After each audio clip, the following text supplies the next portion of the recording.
ಯಾರು CM ಆಗಿ ಮುಂದುವರಿಬೇಕು, ಯಾರು CM ಆಗಿರಲ್ಲ ಅನ್ನೋ ವಿಚಾರಕ್ಕೆ ಸಂಬಂಧಪಟ್ಟಂತೆ ಕಾಂಗ್ರೆಸ್ ನಾಯಕರೇ ಅನೇಕ ಸ್ಟೇಟ್ಮೆಂಟನ್ನು ಒಂದು ಕಡೆ ಕೊಡ್ತಾ ಬರ್ತಾ ಇದ್ದಾರೆ.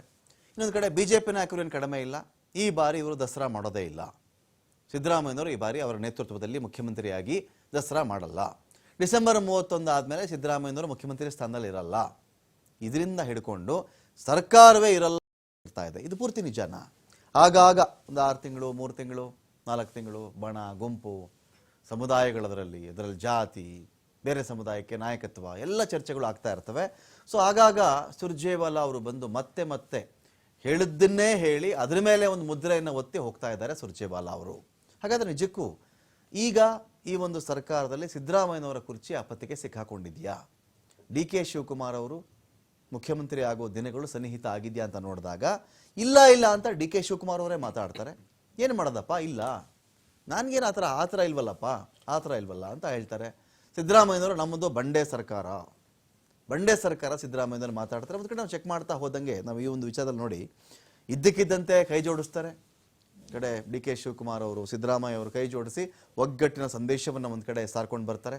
ಆ ವಿಜುವಲ್ಸ್ ಕೂಡ ಇದೆ, ಅದನ್ನು ಪ್ಲೇ ಮಾಡ್ತಾರೆ. ಈಗ ಇನ್ನೊಂದು ಕಡೆ ಚೆಕ್ ಮಾಡಿಕೊಂಡ್ರೆ ನಾಯಕತ್ವ ಬದಲಾವಣೆ ಇಲ್ಲ, ನಾವು ನಾಯಕತ್ವ ಬದಲಾವಣೆ ಮಾಡ್ತಕ್ಕಂಥ ಪ್ರಶ್ನೆನೇ ಇಲ್ಲ ಅಂತ ಹೇಳಿ DK ಶಿವಕುಮಾರ್ ಅವರು ಹೇಳಿಕೆಯನ್ನು ಕೊಡ್ತಾರೆ. ಇದೊಂದು ಭಾಗ.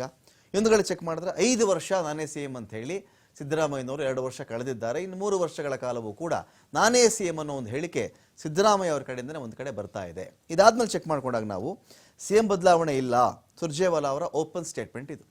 ಸುರ್ಜೇವಾಲಾ ಅವರು ಓಪನ್ ಆಗಿ ಸ್ಟೇಟ್ಮೆಂಟ್ ಕೊಡ್ತಾ ಇದ್ದಾರೆ, ಯಾವುದೇ ಕಾರಣಕ್ಕೂ ಮುಖ್ಯಮಂತ್ರಿ ಬದಲಾವಣೆ ಆಗಲ್ಲ ಅಂತ. ಇನ್ನೊಂದು ಕಡೆ ನಂದಿ ಬೆಟ್ಟದಲ್ಲಿ ಬೇರೆಯವ್ರ ಮೂಲಕ ಹೇಳಿಸ್ಕೊಂಡು ನಾನು CM ಆಗಬೇಕಾ, ಬೇರೆಯವ್ರ ಮೂಲಕ ಹೇಳಿಸ್ಕೊಂಡು ನಾನು CM ಆಗಬೇಕಾ ಅಂತ ಒಂದು ಕಡೆ ಇಲ್ಲಿ ಚೆಕ್ ಮಾಡ್ಕೊಳ್ಳೋದು ಯಾರು, ಇದನ್ನೇ DK ಶಿವಕುಮಾರ್ ಮಾತಾಡ್ತಾ ಇದ್ದಾರೆ. ನಮ್ಮ ಕಡೆ ನಾನು ಹೇಳಿಸ್ಬಿಟ್ಟು ನಾನು CM ಆಗ್ಬೇಕೇನ್ರಿ ಅಂತ ಹೇಳಿ. ಇದಾದ್ಮೇಲೆ ನಾವು ಚೆಕ್ ಮಾಡ್ಕೊಂಡಾಗ ನೋಡಿ, ಇನ್ನೊಂದು ಕಡೆ ಬಿಹಾರದ ಚುನಾವಣೆ ಬರ್ತಾ ಇದೆ. 64% ಹಿಂದುಳಿದ ಜನಾಂಗ ಇರ್ತಕ್ಕಂಥ ಪ್ರದೇಶ, ಹಿಂದುಳಿದ ಜನಾಂಗ ಇರ್ತಕ್ಕಂಥ ಪ್ರದೇಶ ಅದು. ಚುನಾವಣೆ ಹೊಸ್ತರಲ್ಲಿ ಕರ್ನಾಟಕದಲ್ಲಿ ಅಹಿಂದ ಸಮುದಾಯದ ನಾಯಕರೊಬ್ಬರನ್ನ ಕುರ್ಚಿಯಿಂದ ಇಳಿಸ್ಬಿಟ್ರಂತೆ ಅನ್ನೋ ಸ್ಟೇಟ್ಮೆಂಟು ಬಿಹಾರ ಎಲೆಕ್ಷನ್ಗೆ ಮುಂಚೆ ಹೋಗೋದಿದೆಯಲ್ಲ, ಅದೊಂದು ರಾಂಗ್ ಮೆಸೇಜ್ ಆಗುತ್ತೆ. ಇನ್ನೊಂದು ಕಡೆ ಚೆಕ್ ಮಾಡಿದ್ರೆ DKಶಿಗೆ ಈ ಹಂತದಲ್ಲಿ ಪಟ್ಟವನ್ನು ಕಟ್ಟಿಬಿಟ್ರೆ ಪಕ್ಷಕ್ಕೆ ಡ್ಯಾಮೇಜ್ ಆಗಬಹುದು, ಪಕ್ಷಕ್ಕೆ ತೊಂದರೆ ಆಗಬಹುದು. ಯಾಕೆ ಅವ್ರನ್ನ ಇಳಿಸ್ಬಿಟ್ರು ಸಿದ್ದರಾಮಯ್ಯ ಅವ್ರನ್ನ, ತೊಂದರೆ ಆಗಬಹುದು ಅಂತ ಹೇಳಿ ಕಾರಣಗಳು ಬೇಕಾದಷ್ಟು ಇರಬಹುದು. ಇನ್ನೊಂದು ಕಡೆ ಚೆಕ್ ಮಾಡಿದ್ರೆ CM ಕುರ್ಚಿ ಮೇಲೆ ಸುಮಾರು ಜನಗಳ ಕಣ್ಣಿದೆಯಲ್ಲ, ಇದು ಕೂಡ ಸಿದ್ದರಾಮಯ್ಯನವರು ಮುಂದುವರೆಯೋಕೆ ಒಂದು ಅಡ್ವಾಂಟೇಜ್. ಎಷ್ಟೊಂದು ಜನ ಕೇಳ್ತಾ ಇರ್ತಾರೆ, ಅಕಸ್ಮಾತ್ ಅವ್ರು ರಾಜೀನಾಮೆ ಕೊಡಿಸ್ಬಿಟ್ರು ಕೂಡ ಯಾರನ್ನು CM ಮಾಡಬೇಕು ಅಂತ ಇನ್ನೂ ದೊಡ್ಡ ಗೊಂದಲ ಆಗುತ್ತಲ್ಲ, ಯಾಕೆ ಬೇಕು ಅಂತ ಹೇಳಿ. ಇದಾದ ಮೇಲೆ ದೇವರಾಜ ಅರಸು ಅವರ 7 ವರ್ಷ 238 ದಿನಗಳ CM ದಾಖಲೆ ಇದೆ.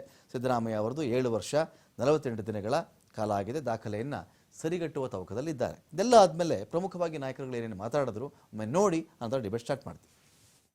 You have expressed your affection, you have expressed your concern. I want to thank you. As your question, I think I answered it right in the beginning. I framed it.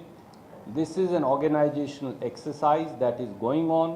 You asked me whether this is a exercise for any change in leadership. The answer remains no. Thank you so much. Sir, you have expressed your affection, you have expressed your... What option I have? I have to stand by him, I support him, and I don't have any objection to it. Whatever the party high command tells and whatever he desires, it will be fulfilled. I don't want to discuss anything. All lakhs of workers have supported this party. It is not only. ಯಾವ Iqbal ಹುಸೇನ್ಗೆ notice issue ಮಾಡ್ತೀನಿ ನಾನು.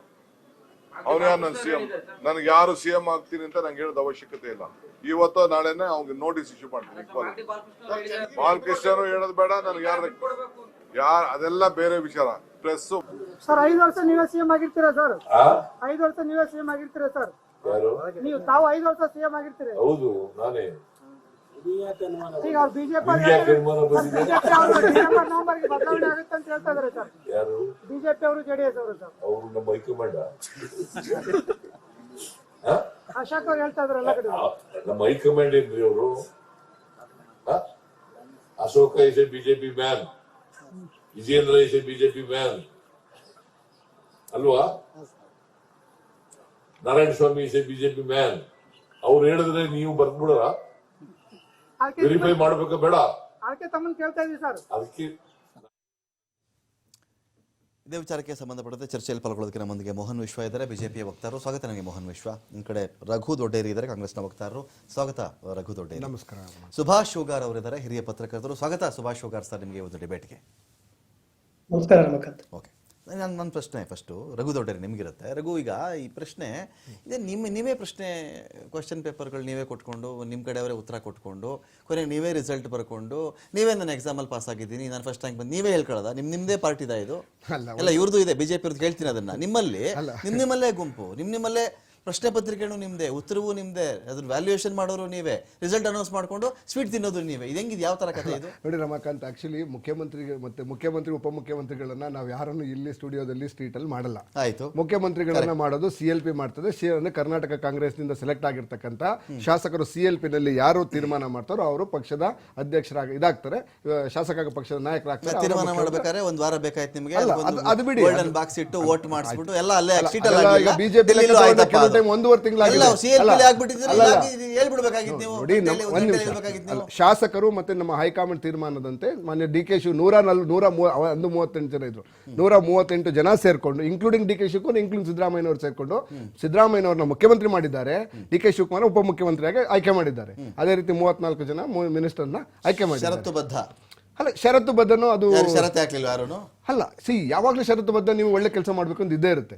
Okay, ಅದು 100% ಒಳ್ಳೆ ಕೆಲಸ ಮಾಡ್ಬೇಕು ಅಂತ ಹೇಳಿ ಆ ತರದೇನು ಕಂಡೀಷನ್ಸ್ ಇರಲ್ಲ. ಯಾವಾಗ ಬೇಕಾದ್ರೂ ಬದಲಾವಣೆ, ಯಾರು ಅಸಮರ್ಥರಿರ್ತಾರೋ ಬದಲಾವಣೆ ಮಾಡೋದು ಸರ್ವೇ ಸಾಮಾನ್ಯ. ಆದ್ರೆ ನಿಜವಾಗ್ಲೂ ಇವತ್ತು ವಾಸ್ತವದಲ್ಲಿ ಚರ್ಚೆ ಆಗ್ತಾ ಇರ್ತಕ್ಕಂಥದ್ದು, ಕಾಂಗ್ರೆಸ್ ನಲ್ಲಿ ಏನು ನಾಯಕರುಗಳು ಏನು ಇವತ್ತೇ CM ನಾಳೆ CM ಬದಲಾಗೋದ್ರು ಅಂತ ಹೇಳಿ ಆ ರೀತಿ ಯಾವುದೇ ಇದನ್ನೆಲ್ಲ. ಯಾಕೆ ಅಂತಂದ್ರೆ ಮೊನ್ನೆ ಸಿದ್ದರಾಮಯ್ಯನವರು ನಮ್ಮ ಹೈಕಮಾಂಡ್ ಕ್ಲಿಯರ್ ಆಗಿ ಹೇಳಿದೆ, ಮೊನ್ನೆ ಸಿದ್ದರಾಮಯ್ಯನವರು ಈಗ 5 ವರ್ಷ ಮುಖ್ಯಮಂತ್ರಿ ಆಗೇ ಇರ್ತಾರೆ.